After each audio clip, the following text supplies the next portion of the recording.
Welcome to episode 92, The Importance of Play and Movement with Karri Bowen-Poole.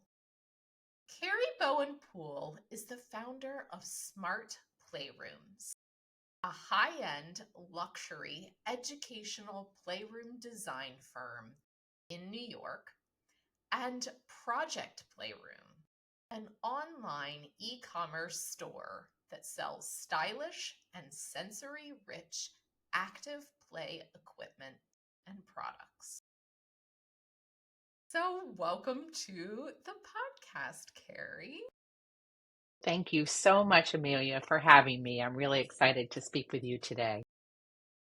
You and we met on a retreat for female founders that was held in Albuquerque. And I was just floored by your business story and how you've built a simple, innovative product that encourages us all to think about play as an integral part of childhood. And of course, the lifelong learning. We're all starting to realize as the decades move forward, this notion of play, whether it's indoors or outdoors, seems to be slipping away from our youth. I would love for you to tell folks a little bit about yourself and how you came to this work. Love to speak about that. A couple of things. One thing is I grew up in Princeton, New Jersey, and I had the most influential teacher in fifth grade that greatly influenced what I do today, both for professional and my personal life. The experience of having a teacher that was so invested in sort of my emotional well-being, but obviously also my academic learning, it turned me on to learning. We sang preposition songs and grammar songs, and he turned the mundane into the most awesome place where I wanted to go to school. And this was in fifth grade, and loved to learn about grammar. Things like commas and prepositions was fun. And he also really looked to understand us beyond the classroom, and we would go to movies sometimes with a group of our friends, and it was just, I knew he was interested in how we were growing up and how we felt about ourselves. And for me, that was really a pivotal moment of my life, and I wanted to give that to other kids because it impacted me so much. So that really impacted my lifelong mission of what I do, which is really focused on the emotional well-being of kids and understanding how what we think might be a small thing is really big for a lot of kids. And when other people are interested in them, it has a huge ripple impact into how those kids will make choices for themselves and how they affect others. So that's the beginning of my story, which I don't share that much, but that really is the cornerstone of who I am today. I obviously went into teaching. I always knew I was going to be a teacher. I ended up getting a master's degree. I taught in classrooms from age 3 up to 6th grade. 5th grade was my sweet spot. No surprise. And I ended up then getting married, having children of my own, and actually moved out of New York City and settled into a suburban lifestyle and actually taught at my son's preschool. And I kind of was like, you know what, the 3-year-olds aren't really for me. I loved it. And it was great that we could be together and I could continue my teaching. But I started to be like, oh, probably would like to do something else other than teach 3-year-olds. And my brain just started thinking about things, and literally had one of those wake up in the middle of the night experiences when I was in my second year of teaching 3-year-olds. And actually, it was the experience of teaching nursery school that was pivotal to me designing Playroom. So my life I see as a compilation of these experiences that were profound, but they all were important because with all of them, it channeled to where I am today. So that's important for people just to realize the small things sometimes are big roads in your choices, whether it's personal or professional. So I had to wake up in the night and it was called Playroom Plus Educational Design. And I was like, wait, what was that? And it was take all this experience you've had in the classroom, but bring it into people's homes. And I was like, oh, that's really interesting because at that point, no one thought about the playroom. No one spent any money in the playroom. And I'm sure as many people my age growing up, certainly none of our parents were invested in the space. It was all just old things. I was in an old unfinished basement and we had a great time, but there wasn't any money or thought into it. So I thought, what if I take all this experience I have as a teacher and create these environments that are focused on open-ended play and creativity, but at the bottom, is really it's about supporting kids emotionally in their home by intentionally designing or organizing different things for them in that space. So that's my background and kind of where how it all started, and those two experiences were pivotal into where I am today. That's amazing. And I look forward to diving into the aspects of your business. But I would just love listeners to really hear that those nudges that wake up in the middle of the night moment, the whispers that you might be feeling in your heart or your or mind might take you somewhere some way someday. So don't ignore them. Please listen to them because they turn into brilliant businesses left and right.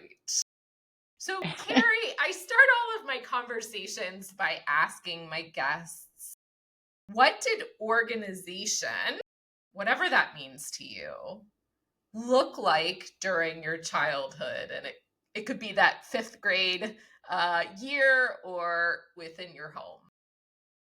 That's a great question. It's actually the first time I've ever been asked that question. So it's really interesting for me to think about that myself.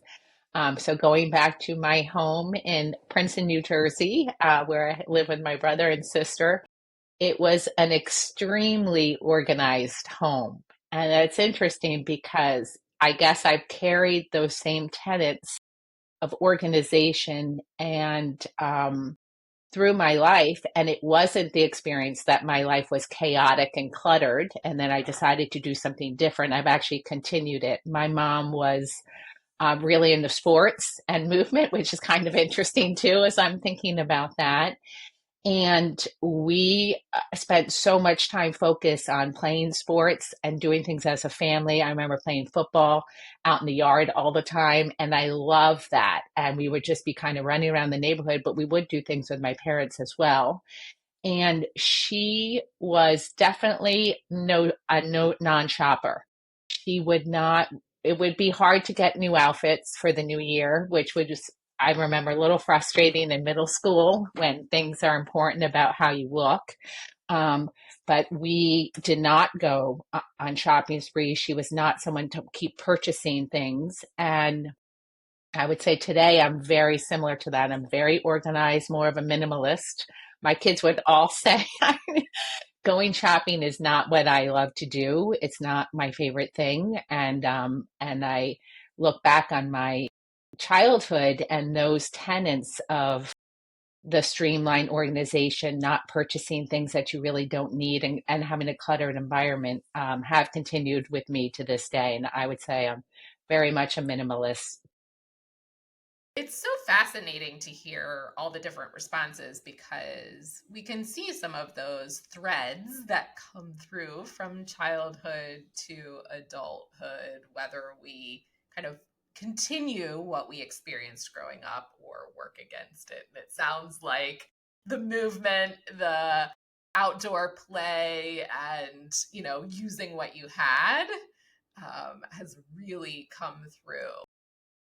So let's start with the basics so that listeners can visualize what your spaces look like and what kind of elements might be involved.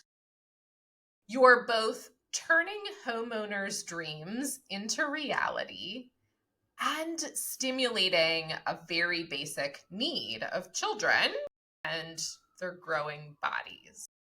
So, what is a smart playroom? That is a great question. It is a customized play space that is intentionally designed to focus on the needs, the interest, the talents of the child, while also honing into the aesthetic of the home and what the parents want. Brilliant, brilliant. So, needs and interests Hmm. are the two words that popped out at me. Can you describe a little bit about what the playroom space might look like? And you can just maybe use a sample client's needs or interests. Sure. So, going back to my educational career, really, and teaching, um, I do the same thing as I would do even just starting the new year or speaking to parents, is that I listen intently to what the kids' interests are. So I do big intake. So lots of questions. You have a 4 and a 2-year old. So tell me about the 4-year old. And I love listening to what parents say about their children. And you know what? Parents know their children really well. So that's an important piece to understand from their perspective, their interests, things that they're interested in now, and then also their needs, because I think of my teaching background, I think clients really feel they can trust me and they really open up about things that their kids might be struggling with. It might be the things that the parents are struggling with, things that didn't make sense, or things that they hope their kids did more of. I really get a in-depth understanding of the child. And that is the cornerstone to how I design the playrooms. And everything comes from that meeting. Now, what's great is because I have 3 children and because I was a teacher for so many years, I am able to layer in other ideas of things that I know children need when they're 8 and 10 and 12 and 16. So, in addition to having the parents state about that child, I can bring in from my experience what I think they need for the long term. And also, I can hone in on, well, that's great that they're interested in ice hockey, but we're going to pass on creating an ice hockey rink or something like that. And I'm able to also extract the information that I need in order to design this playroom that is suitable for the family. So, and what's interesting is, going back to what I was good at, one of the things that I love doing and that I thought I was innately good at was setting up the classroom for that first day and getting kids, honestly, to do whatever I wanted by how I set up the classroom and by how I use the bulletin boards and by what information I surrounded them. It could be questions, or it could be sometimes I would give my fifth graders blank bulletin boards and I'd say, you guys, you're going to think about what we're going to use this for. And they would come up with some crazy ideas, and I would get them naturally involved in what was there. And trust me, if you ask kids to be involved and kind of when they know that their thoughts and processes are important, they are going to be really interested in whatever you're doing. That's kind of the secret of back to my fifth grade teacher as well. He knew how to get our interest by singing songs and doing some crazy things with prepositions and grammar. So that I think is a combination of I really think it is sort of an innate ability that I have, but it's also years and years of experience of listening to parents and understanding children and putting that all into the playroom and really making it set for that family. I don't question the kids anymore because I find that they're too much in the present, which is a wonderful thing. But if they want purple walls and dinosaurs, what happens is if I speak to them about that and they don't get that because We know as parents they will probably outgrow that interest, and maybe they have siblings that really hate dinosaurs. It becomes tricky to have them being heard and having the design be that. And then sometimes you're setting up to disappoint them.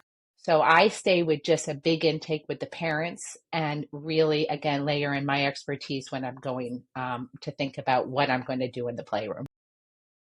To be specific, what makes your smart playrooms different than perhaps just some ideas that parents might come up with on their own is that you include elements for climbing and swinging and I don't know, share with me some of like the elements that go into making your playrooms different. Yeah, I love that. So, in addition, this goes back to what is happening in our communities and our world and in our schools. And so, in addition to finding out from the parents their hopes and goals for their kids, I'm very in tune with what's happening in the child's day to day routine. And so, what was happening about 5 to 8 years ago was kids were sitting down memorizing facts. Even when they were 3, there was a big push to learning your ABCs. And what I saw was this kids' behaviors were off the charts. You know, there were things happening with kids that wasn't right. And there was not movement in their days. And of course, COVID exacerbated so many different difficulties for kids in general as well. And we saw the effects of that when they're on their screens too long, when they're sitting down all day, when they're not moving around, when they're not self directing what they're doing, and instead having to be told what to do. Um, that so when I first put a monkey bar on a ceiling, it was a pivotal point in my business because it was really outside of the box thing to do, but it was in response of what was happening in my own local community here in New York. And I've always loved monkey bars. For me, they challenge kids in so many ways. Kids can do so many different things with monkey bars. They can hang upside down, they could go forwards and backwards. If you go to a school playground and the kindergartner, they're probably all lined up to do the monkey bars over everything else. And so putting the monkey bars and putting these active climbing areas, we know how good that is for kids' vestibular systems. Everything I do is also sensory focused with the belief that what's good for one child is also good for the other. These kids need movement and the ability to touch and feel things in different ways. And they also need to challenge themselves. So that's where I started to bring in all of those different types of activities, which was really the outside of the box. It was not a table and storage. And people are like, whoa, that's really cool. And I would say that was a pivotal moment in my business where all eyes were on what I was doing. And it really change the trajectory of just again just thinking about tables and chairs in a playroom versus wow all these other things including playhouses. We do a lot of cool playhouses and lofts and forts, and those again are attuned to kids sensory needs.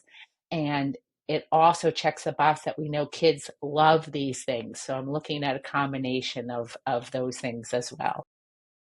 Yes, and that is what I noticed right away. Your play spaces are, it's almost as if because humans were all built a little bit differently with what you said, sensory needs, different processing needs, different attention needs. It's almost as if your playrooms tap into that and bring out what you said, that self-directed energy, outlet, play, movement. Um, so yeah, tell me a little bit more about perhaps how you adapt a space for a child or an adult who needs additional stimulation or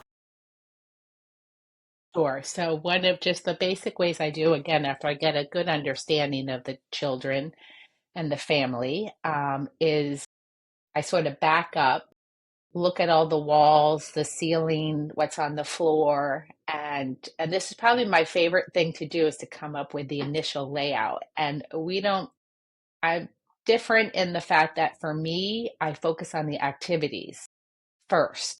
And it is never about the colors or the aesthetic. It is about what can we do here in order to enhance what it is we want them to do. And in some ways, I say it's similar to the rest of our homes, like in a kitchen. If there was not an oven, a stove, and cabinets, like there's not much to do in there. But how you create like the organic way of being able to wash your dishes, put them in the dishwasher, also find your utensils and your cups, where are they located by the sink?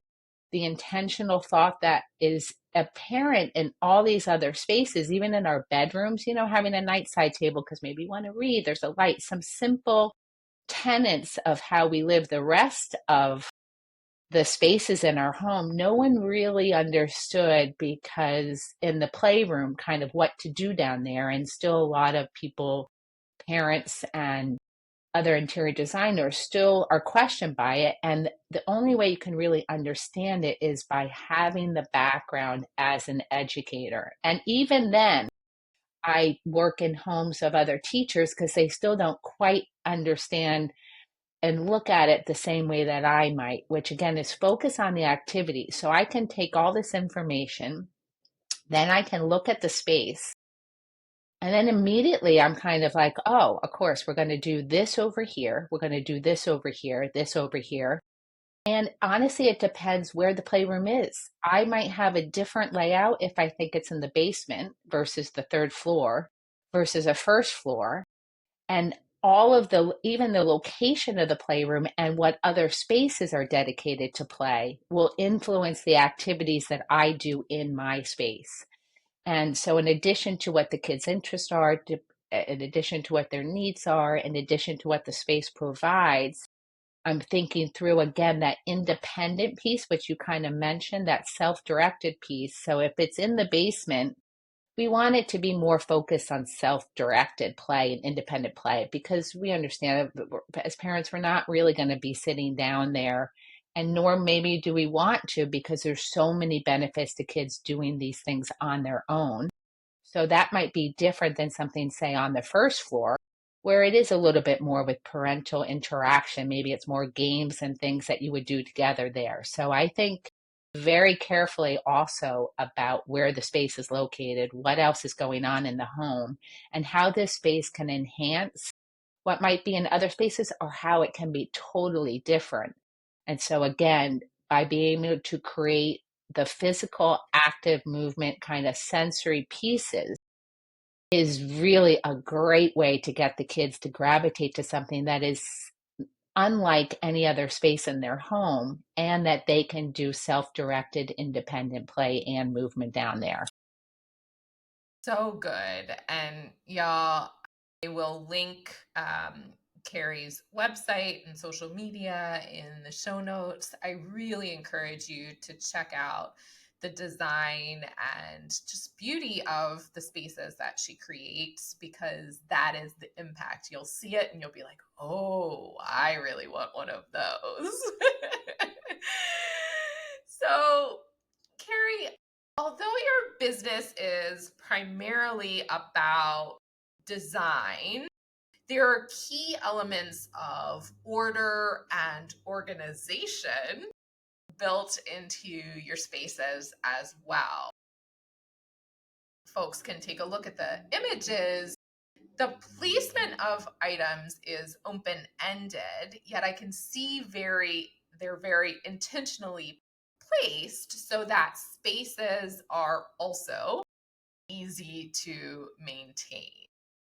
So tell me a little bit about why you think, especially in a playroom, that less is more when it comes to kids and their belongings.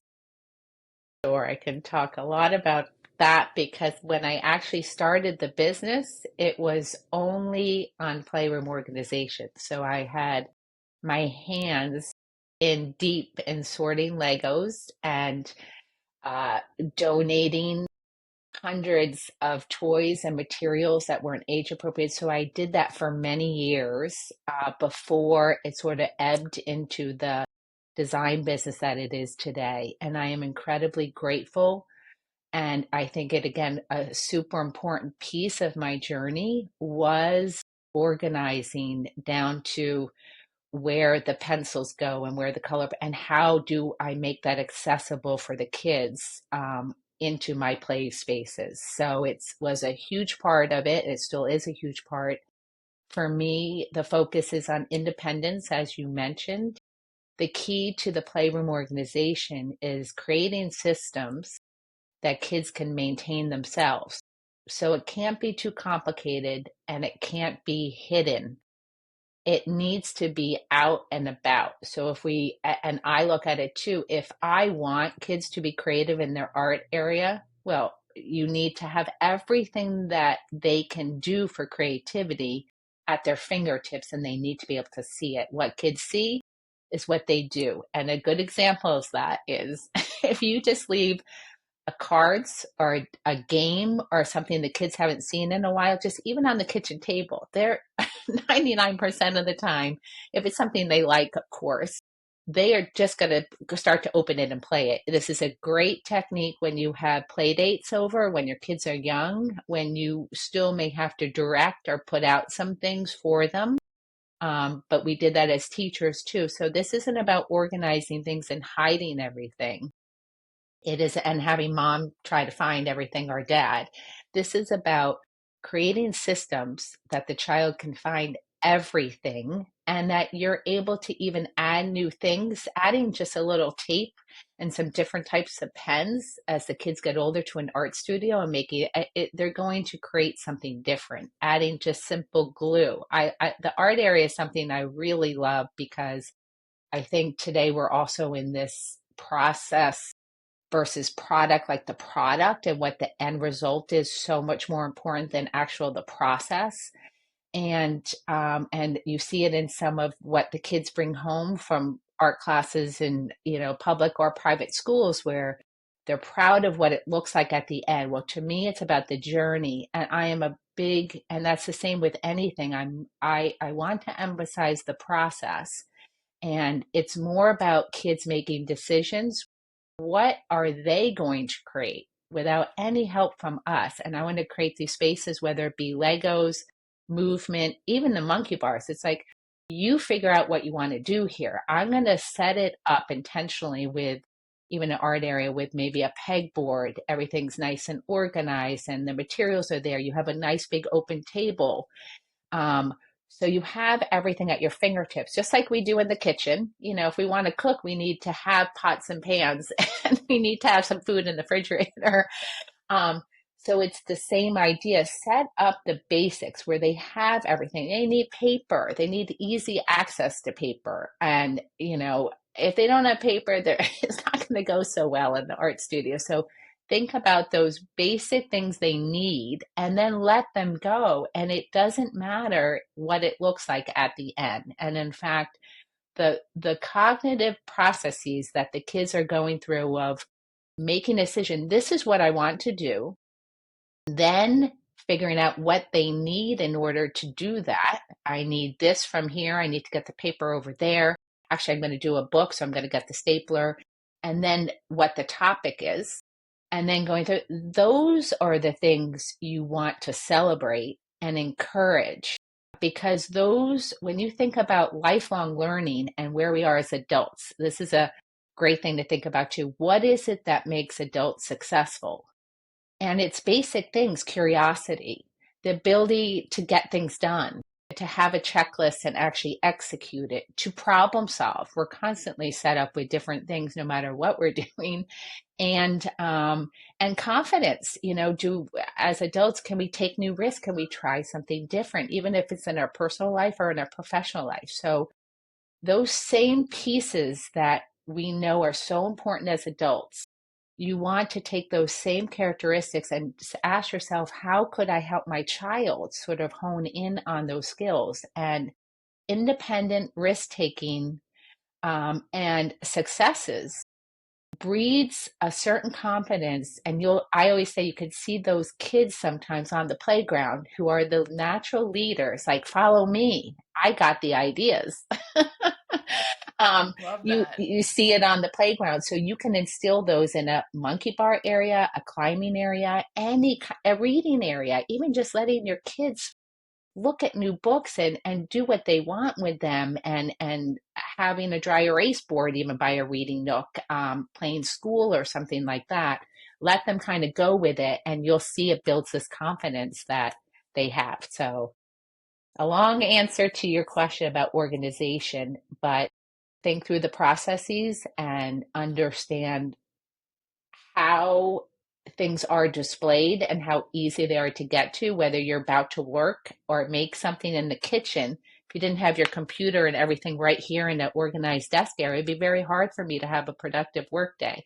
So we have to do the same thing for kids, and less is always more, because when there's too much, kids cannot make good decisions and they will get overwhelmed and they won't want to be in the space, therefore. So less is more, save your money, and just be intentional with what you have is really my advice. That's a great message because so many listeners, I'm sure, have witnessed, right? When everything is available, kids almost tune out, right? There's too much to choose from. And what you're talking about of having limited numbers of purposeful items, there's something there where an idea might spark. You use the word curiosity, imagination, creativity. They're able to see more possibilities with fewer items in the space, I imagine. Yes, And 100%.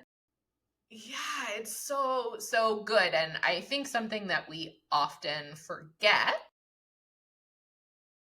that less can be more, especially with children. But you know, we see it in our own lives as well as adults. When there's too We much, do.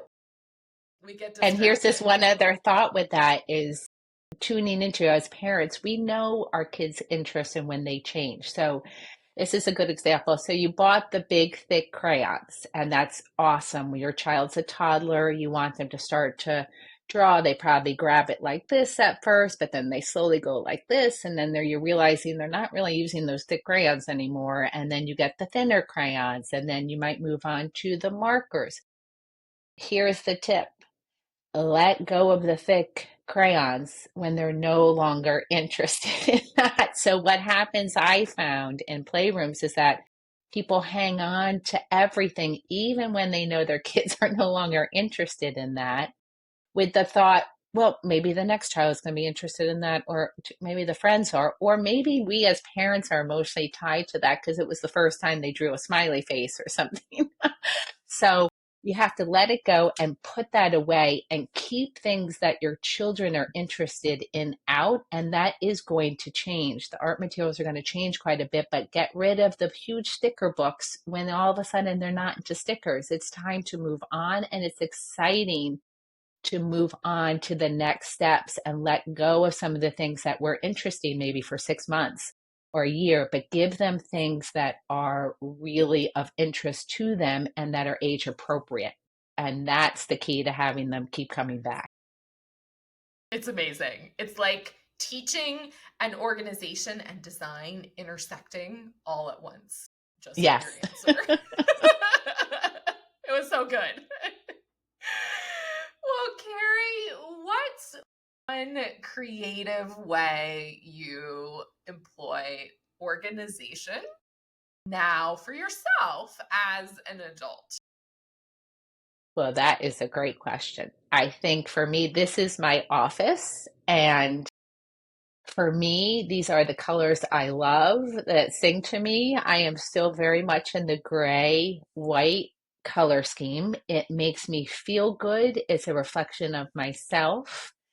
I have a comfortable couch that if I want to sit and relax on, I have a dog too that accompanies me at work. I have the light that I need. I have two computers here. I have very few just sort of organization things. My desk is always clear. And so I've created a very much a clutter-free environment. And so I can find everything and tuck the things that I don't need in the basement.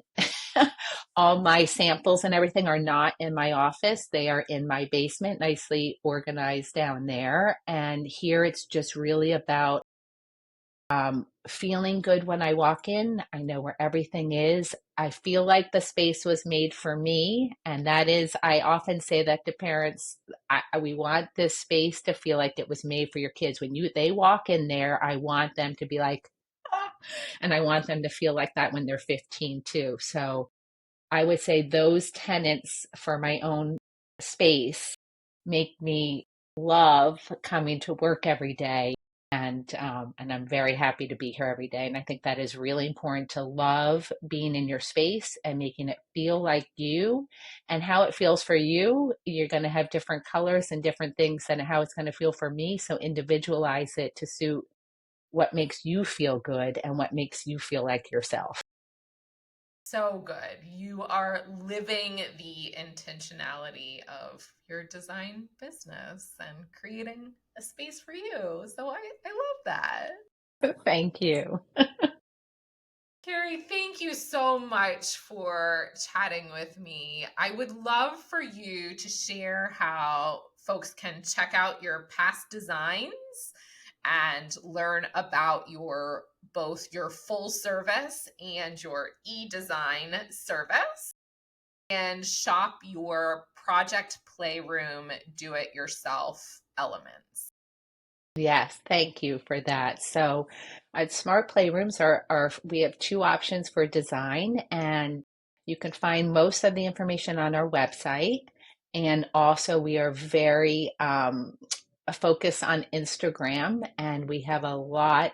We share a lot of our playrooms on there, and videos and reels. And I try to do Mindful Monday. Sort of small things just in stories. So following us on Instagram is great. And so those two packages are really about the e-design is really for people who want to do everything themselves, but the e-design.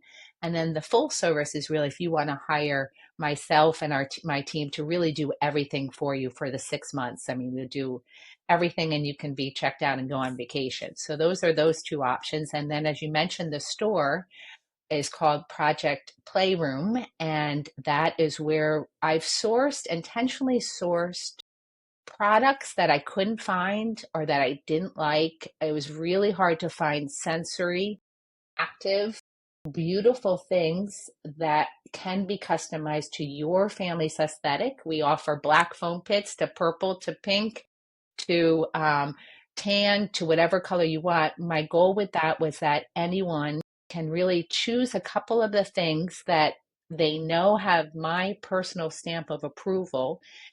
Some of the things I even designed myself with other companies. Sometimes we just resell things, but every product on there is something I truly believe in.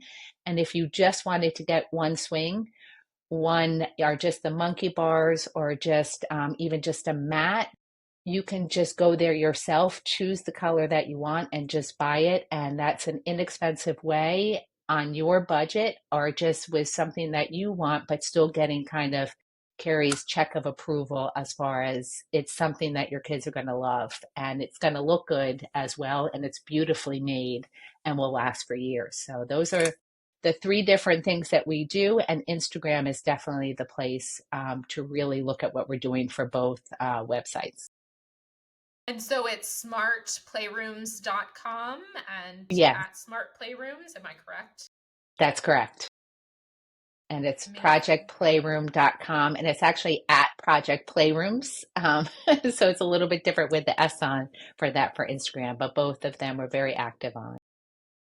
I encourage everyone to go check out the spaces, and I love that you offer solutions for every budget and price point because we got to get our kids moving. Play is important, movement is important for building those lifelong skills, as you shared with us. Yes. So, thank you so much. It's been such a pleasure.